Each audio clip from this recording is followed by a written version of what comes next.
If you're looking for more details about replacing your boat lift motor, you've come to the right place.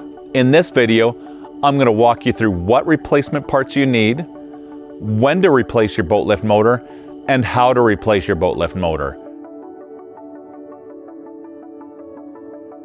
Before we get started, be sure to click over to liftmarine.com for more information, or if you have any questions at all, don't hesitate to contact me directly using the phone number below. All right, let's get into it. Have an old motor that got damaged or want to upgrade to a wireless remote and Bluetooth? I've seen situations where motors were damaged by the forces of nature and required replacement, but very rarely due to component failure. The motors we sell by Liftech Marine are state-of-the-art industrial motors made in North America. The work we put the motors through is nothing compared to their original industrial application. Here are a few easy steps to replace your boat lift motor. First, just disconnect the power, whether it's AC or DC. Then we're going to remove the main bolt that is attached to the spline.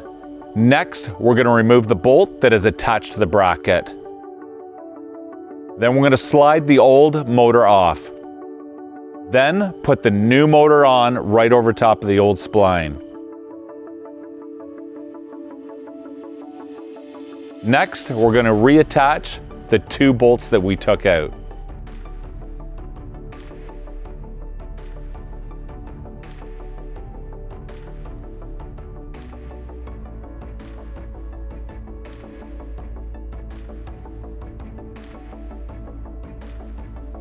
Lastly, reconnect the power, whether it's AC or DC, and test to make sure it's working properly and safely. Just like a car, motorcycle, or any other piece of mechanical equipment, it's important to maintain and replace parts to keep it working at the optimal level. If you don't, you risk having the boat lift motor fail on you when you need it the most.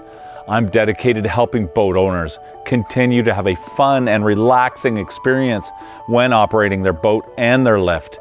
If you're stuck or need more information on maintenance or replacement parts, I have what you need on liftmarine.com, or again, call the phone number displayed down below and I'd be happy to help.